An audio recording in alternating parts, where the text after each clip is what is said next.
of Clippercraft clothes for men and 924 leading retail stores from coast to coast present the world's most famous detective, Sherlock Holmes.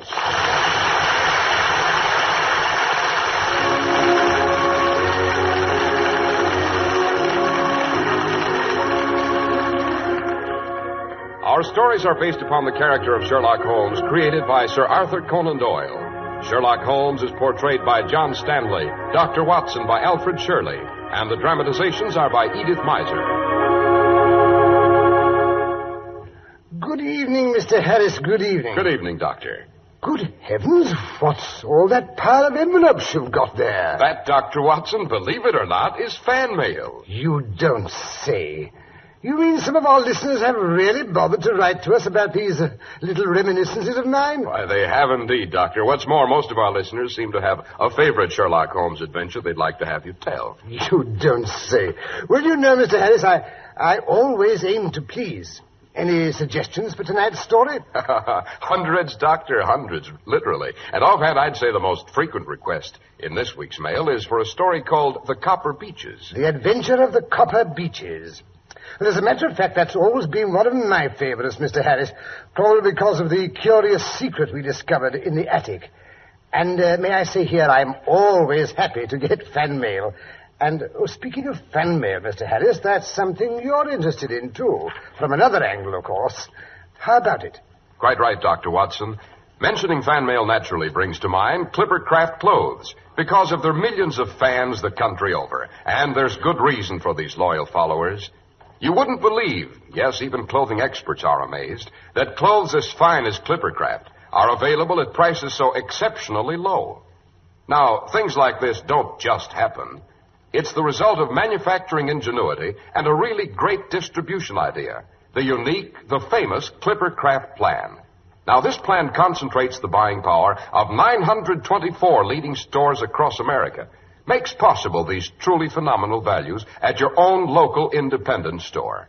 In a pleasant atmosphere where you get friendly personal attention, you can buy Clippercraft suits at only $35 and $40 and a few special numbers at $43.75. Top coats and overcoats are only $30 to $40 and sport jackets only $24. You'll always insist on them if you compare Clippercraft clothes with clothes selling for many dollars more.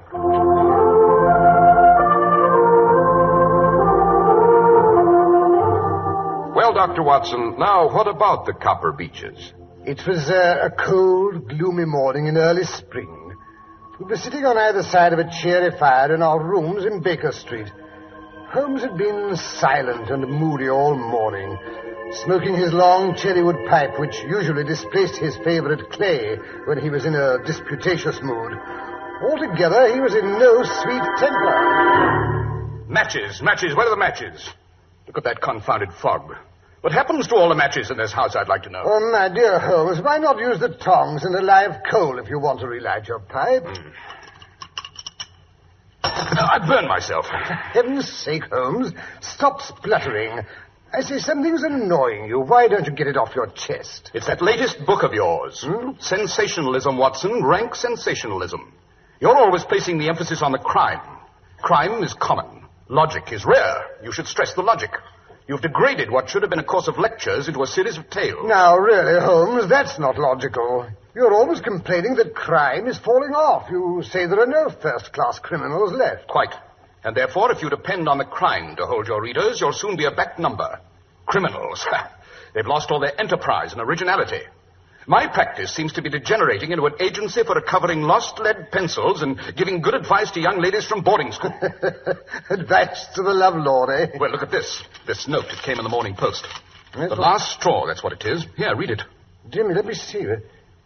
Dear Mr. Holmes, I'm very anxious to consult you as to whether I should or should not accept a situation which has been offered me as governess.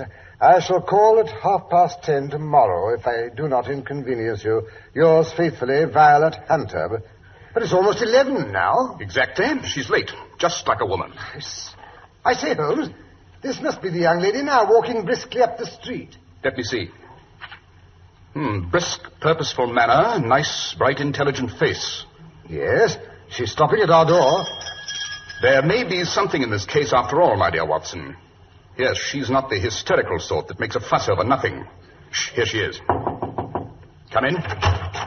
Oh, how do you do? This is Mr. Sherlock Holmes. Quite. And this is my colleague, Dr. Watson. How do you do? How do you do? Won't you sit down? Thank you. I trust you'll excuse my troubling you, Mr. Holmes, but I've had a very strange experience. And as I have no relations of any sort to advise me, I thought I'd best come to you. I shall be happy to do anything I can. I've been a governess for 5 years in the family of Colonel Spence Munro. He's been transferred to Nova Scotia, so that for the last few months I've been without a situation. But the money I had saved began to run out. I was at my wit's end. Go on. Yesterday, I called at a well-known employment agency run by a Miss Stoper. When I arrived, the outer office was filled with young ladies looking for situations. I was told to wait. I did so.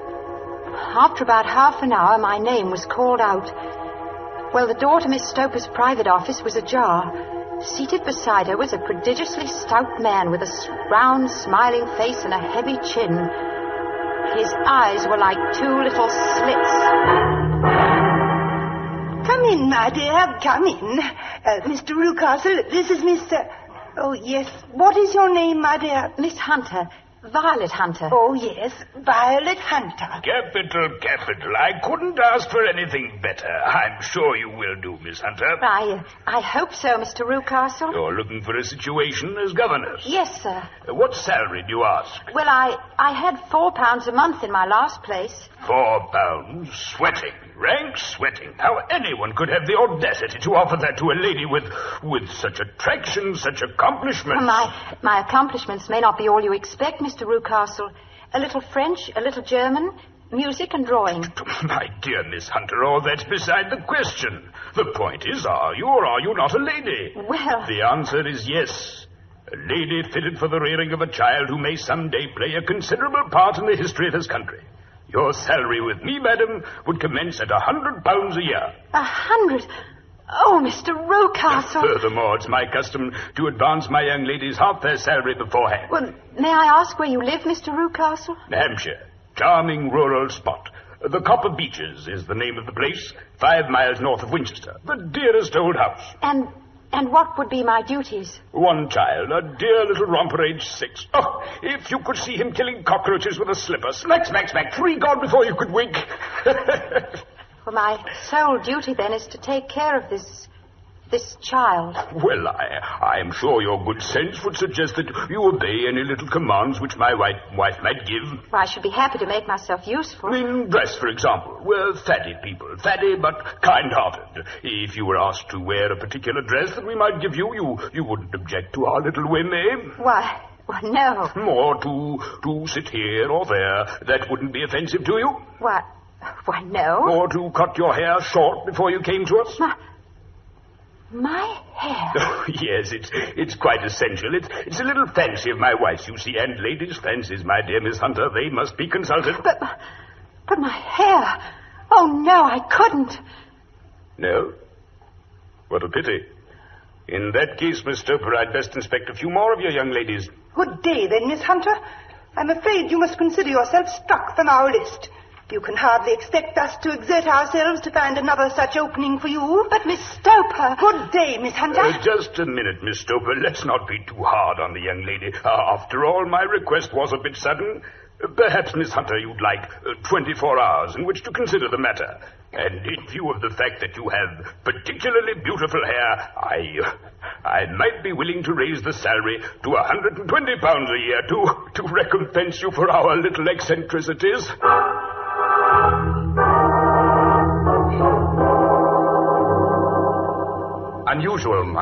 Very unusual, my dear Miss Hunter.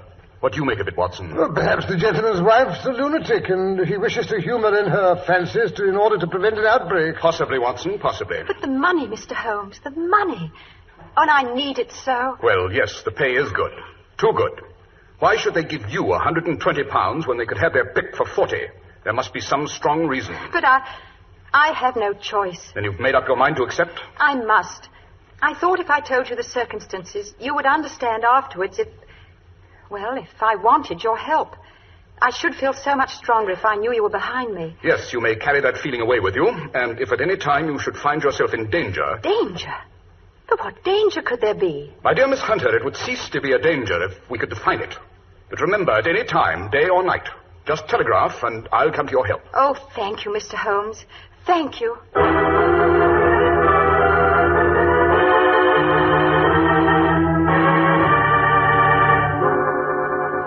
You realize, Watson, it's been almost a week since Miss Hunter called, and we haven't heard a word from her? I don't like it. Oh, nonsense, Holmes. She seemed to be a young lady who is quite capable of taking care of herself. Just the same, I should never have permitted an unprotected female to accept a situation like that. Data. If I only had some data. Can't make bricks without straw. Well, at any rate, nothing very dreadful can happen out in the open country like that. That is where you're wrong, Watson. It's my experience that the vilest alleys in London do not present a more dreadful record of sin than does the smiling and beautiful countryside. Holmes, you give me the creeps. The pressure of public opinion is greatest in the towns. There's no lane so vile that the scream of a tortured child or the thud of a drunkard's blow does not beget sympathy and assistance from the neighbors. But the countryside, my dear Watson, filled with its lonely houses, think of the hellish cruelty, the hidden wickedness. Had our young friend gone to live in Winchester, I should not have this fear for her safety. It's the 5 miles of country which make the danger.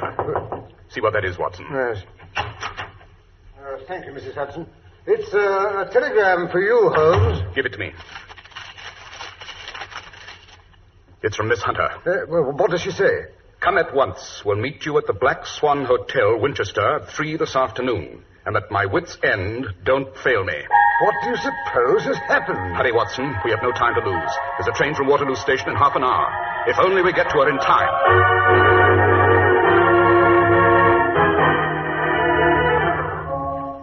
Yes, there's the Black Swan opposite the station. Yes, and if I'm not mistaken, that is Miss Hunter waiting for us on the steps. Oh, Mr. Holmes, it's so kind of you to come. And you too, Dr. Watson. I can't tell you how anxious I've been. There, Miss Hunter. Watson, you'd better handle this situation. You're better with hysterical women than I am. Holmes, you are a cold-blooded fish. It's not hysteria, it's relief. It's all right, Miss Hunter. We're here, you know. I'm really not as foolish as I sound. It's just that the strain of the last 2 weeks. But I'll tell you about that as we go along. There's a shortcut to the copper beeches through the woods. Come along, then. Now, Miss Hunter, if you'll tell us what's been happening since you arrived at the Rucastle household. Well, Copper Beeches is a large, sinister-looking house almost completely surrounded by woods. It depressed me from the moment of my arrival. I was met at the door by Mr. Rucastle and his wife. And is she... No, Mr. Holmes. She is not mad. I see. She's a small, pale-faced woman, much younger than Mr. Rucastle. In fact, I gather that she's his second wife. There was a daughter by the first marriage, a girl now over 20, but she's not living at the house. Mr. Rucastle said that she could not get along with her stepmother, so he sent her to America, to Philadelphia. America? How extraordinary. And does Mrs. Rucastle strike you as a difficult woman to get along with? Oh, no, Mr. Holmes. She's shy and rather quiet. More than once I've surprised her in tears. At first I thought it might be worry over the disposition of her child. What's the matter with his disposition? Well, he's badly spoiled. He's an ungovernable temper and seems to take a great delight in torturing birds and small animals. Pleasant little beast. And the rest of the household? There's only one servant. Toller is his name. A rough, uncouth man with a perpetual smell of drink about him. Why they keep him, I don't know. Except perhaps because he's the only one who can manage Carlo. Carlo? Carlo is a huge, underfed mastiff that's kept chained in the stables during the day. But at night they let him out. He's a terrible beast. Even Mr. Rucastle is afraid of him. Well, I'm sure he'd tear any trespasser to bits. I wonder why Mr. Rucastle desires such ferocious protection. I'm sure I don't know. Unless there is something on the top floor of the West Wing that he wants to hide. The West Wing, eh? Yes. The door that leads into it is opposite my room. It's kept securely locked. I have noticed Mr. Rucastle going in and out a couple of times. The windows of that wing are all shuttered, too. And locked from the inside. Looks nasty to me, Holmes. Watson, don't interrupt. For the second day after my arrival, immediately after breakfast, Mr. Rucastle asked me to put on a dress which had been laid out on the bed for me. What was it like? It wasn't a new dress, Mr. Holmes, but the material was excellent and of a particularly brilliant shade. An electric blue. Oh, charming colour, I thought. I put it on and went down to the living room. Mr. Rucastle had placed a chair for me by the front window. Sit here. here with your back to the window, you may read this book aloud. A French novel. I think we'll find it most amusing. After an hour or so, you may go back upstairs and change to your own clothes. But, Mr. Rucastle, I don't understand. Who asked you to understand? Just do as I say.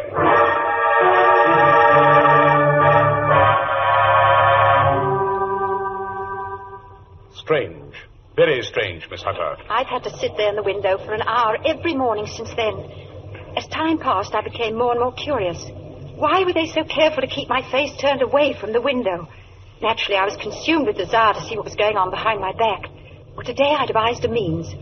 I noticed at breakfast that Mr. Rucastle had had quite a few drinks. A happy thought seized me. My hand mirror had been broken. I concealed a piece of it in my handkerchief and later in my book, feeling sure that Mr. Rucastle was too drunk to notice. By holding the book up, I was able to see everything behind me. And what did you see? At first, there was nothing. At the second glance, however, I saw a young man in a grey suit leaning against a railing which bordered our field. He was looking earnestly in my direction. Mr. Rucastle must have noticed my surprise, for he burst out angrily. Really, Miss Hunter, your attention must be wandering. That's the second time you've read that passage. Furthermore, there's an impertinent fellow up the road who keeps staring at you. Is a friend of yours? Oh, no, Mr. Rucastle. I don't know anyone around here. Kindly turn round and motion him to go away. But wouldn't it be better not to notice him? Do as I tell you. I really don't encourage you to have any followers. Oh, very well, Mr. Rucastle. There. Impertinent fellow. That'll be all for this morning, Miss Hunter. May go to your room. But, Mr. Rucastle, I hope you don't think... Go to your room, I say. Yes, sir. And after this, you needn't bother to wear that blue dress.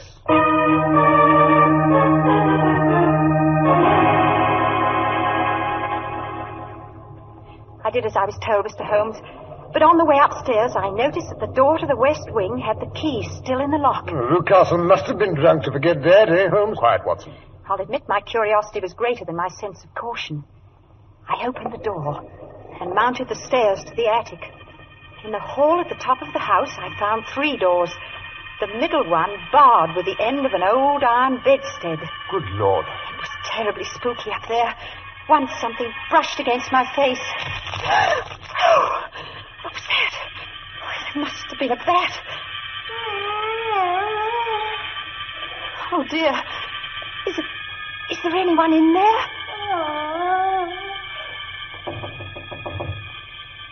Who's there? Can I help you?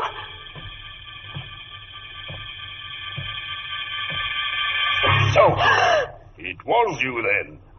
I thought it must be when I saw the door open. Oh, Mr. Rucastle, I'm so frightened. My dear young lady, what frightened you? Well, I was foolish enough to come into this vacant wing, but it's so lonely and eerie, and a bat swooped down into my face. Is that all? What else could there be? Why do you suppose I keep that door locked? Well, I'm sure I don't know. It's to keep people out who have no business there. You see? Well, I'm sure if I'd known... Well, you know now, my dear young lady. And if you ever put your foot over that threshold again, I'll throw you to the mastiff.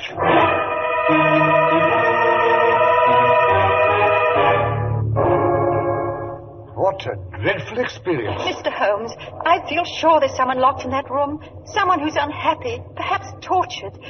Oh, good heavens, it's almost 5. I promised to be back by 6. Mr. and Mrs. Rucastle are going out. Mr. Rucastle should discover where I've been. You've acted like a brave and sensible girl, Miss Hunter. Yes, indeed you have. Dr. Watson and I will hang around until the Rucastles have left. Well, that should be around 7. Good. I don't imagine the Mastiff will be let loose until they return. Oh, no, Mr. Holmes. It would be too dangerous for them to get back to the house. Excellent. We'll hope that Toller's still drunk. At any rate, you must get us into the house. We must explore the West Wing. I'll do my best, Mr. Holmes. And now I must hurry. Goodbye, gentlemen. Goodbye, Miss Hunter. Well, my dear Holmes, what do you make of it all? The blue dress and the man in front of the house. Obviously, they've had her impersonating someone. Someone young, whose hair had been cut off during an illness. That someone is probably the person imprisoned in the West Wing. How sinister. That is not the most sinister part of Miss Hunter's story, Watson. No? What is then? The unpleasant disposition of the child. But what has that got to do with it? My dear Watson, as a medical man, you're always gaining light as to the tendencies of a child by a study of the parents. Heredity is a science that can be worked backwards as well. You can get a good insight into the character of the parents by studying the children. This child is cruel. Abnormally cruel. He probably inherits it from one of his parents. I only hope nothing serious happens before 7 o'clock.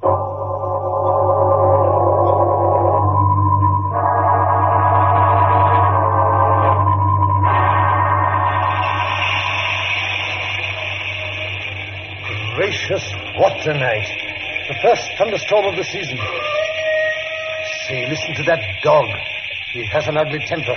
Look at the copper beeches swaying in the wind. Yes, there's Miss Hunter standing in the front doorway. She's waving to us.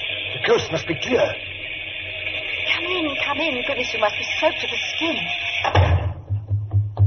What's that pounding? It's Toller. He was just going out to release the dog. I sent him to the wine cellar, then locked him in. Splendid. I managed to get Toller's keys this afternoon, too. He was quite drunk. They're duplicates of Mr. Rucastle's. Better and better. But come along upstairs. We have no time to waste. You got your revolver handy, Watson? Yes. Good. Good heavens. That lightning must have hit near here. One of the copper beeches, no doubt. Now, which key? Ah, this one, I fancy. That's right. Oh, there's nothing here. Come along. Listen to that rain on the roof. The middle door, you said. Hello in there. No answer, I don't like that. Watson, help me remove this bedstead. Right. That's right. It's tied at one end. Cut the rope. That's it. The door's locked. We must break it in then. Come on. 1, 2, 3. Hello. There's no one here. That villain Rucastle must have made away with his prisoner. That's your right. He's probably been carried off. But how? Through the skylight. It's still open. Shove that table over here. All right. What are you going to do? Stand on it, of course. Yes. 2 pairs of footprints. There's a ladder resting against the eaves. So that's how he did it. But that's not possible. The ladder wasn't there when the Rucastles went away. Then he must have come back. He's a dangerous and clever man. Listen. Yes, I think I hear his footsteps on the stairs. Oh, Mr. Holmes! It's Mr. Rucastle! He'll kill us all! I thought I'd find you here. Villain, what have you done with your daughter? I'm the one that should ask that, you thieves, you robbers. I've caught you. I'll fix you. Carlo! He's gone for the dog! We'll be torn to shreds! Quick, Watson, we must close the front door. Let me out! Mr. Rucastle has loosed the dog! He'll get him! Mr. Rucastle! Quick, or it'll be too late! It's Toller. Here are the keys, Miss Hunter. Let him out. All right.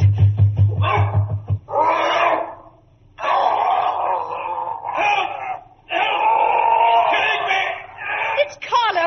He's got Rucastle by the throat. Quick, Watson, give me your revolver. Careful you don't hit the man by mistake. Shut up and stand back, Watson. Oh, Mr. Holmes. Oh, thank heavens you've done it. You've killed Carlo. Oh, I thought it was too late. Oh, it's too horrible. I think I feel...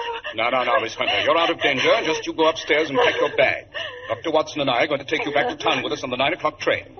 Now, Watson, suppose you see if there's anything you can do for that villain Rucastle. He's not worth saving, but I suppose your conscience won't rest unless you have a try at it.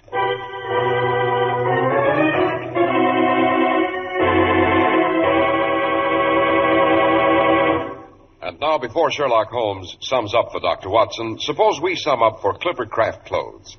Regardless of price, you'll go a long way before you find clothes as fine as Clifford Craft. Low prices are just half the story. Low prices like Clifford Craft suits at only $35 and $40, with a few special numbers at $43.75. Like top coats and overcoats at only $30 to $40, and sport jackets at only $24. No, it's what you get for what you spend that makes Clifford Craft values remarkable. Correct styling, perfect fit, truly custom-like tailoring, and rich, long-wearing fabrics. All made possible by the unique Clifford Craft plan that concentrates the buying power of 924 leading stores across the country, resulting in tremendous savings in manufacturing and distribution costs. Remember, all this is available to you in your own local independent store, where friendly attention is traditionally yours. Selling beautifully tailored, expensive clothes at inexpensive low prices at the nation's finest independent stores is the great big idea behind the Clippercraft plan. That's why men who know insist on Clippercraft clothes. So be sure to visit the Clippercraft store in your city. The leading stores in the metropolitan area that bring you Clippercraft clothes are Saks 34th, Broadway at 34th Street, Manhattan, Abraham and Straus, Brooklyn, the Boulevard Men's Shop, Kresge, Newark, New Jersey, and the B&B Clothes Shop, 16408 Jamaica Avenue, Jamaica. These great, courteous, and friendly stores are proud to add their names to that of Clippercraft in the label of your suit, top coat, sports jacket, and overcoat.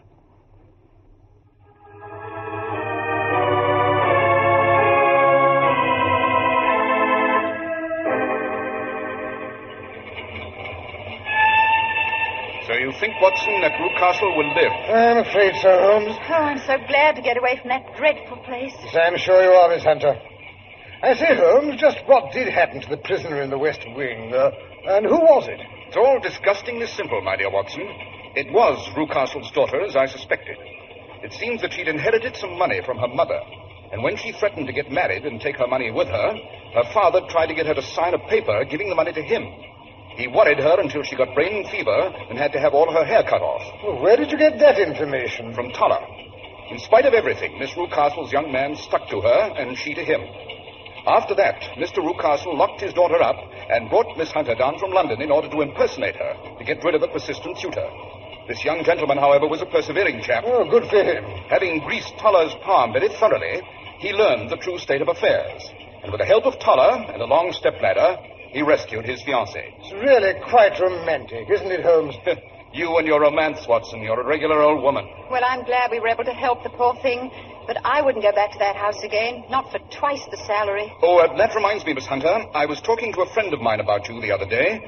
She has a private school in Walsall. I believe she said she had an opening for you. Oh, Mr. Holmes, you're not a cold-blooded fish at all. You're a darling. Now, my dear, it's quite inconsequential. Really, you know... Well, do I say... Oh, shut up, Watson.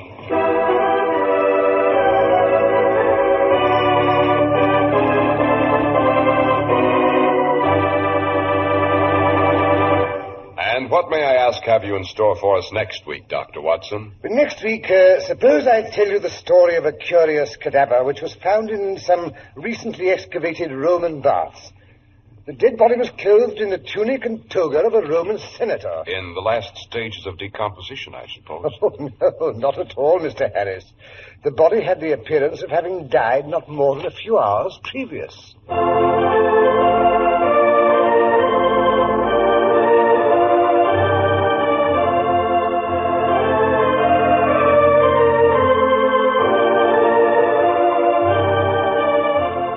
The makers of Clippercraft clothes and 924 leading stores from coast to coast have brought you another in the new series of broadcasts featuring the world's most famous detective, Sherlock Holmes.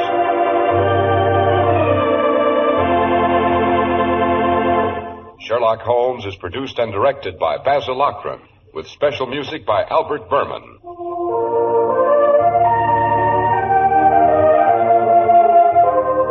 If you don't know your Clippercraft dealer, write Clippercraft, 200 Fifth Avenue, New York City. Be sure to listen next week to Sherlock Holmes in The Cadaver in the Roman Toga.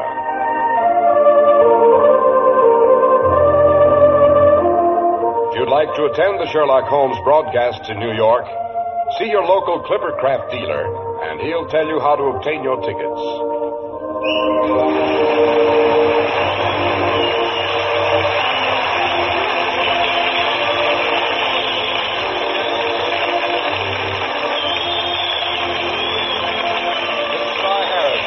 Clippercraft clothes. This is the Mutual Broadcasting System.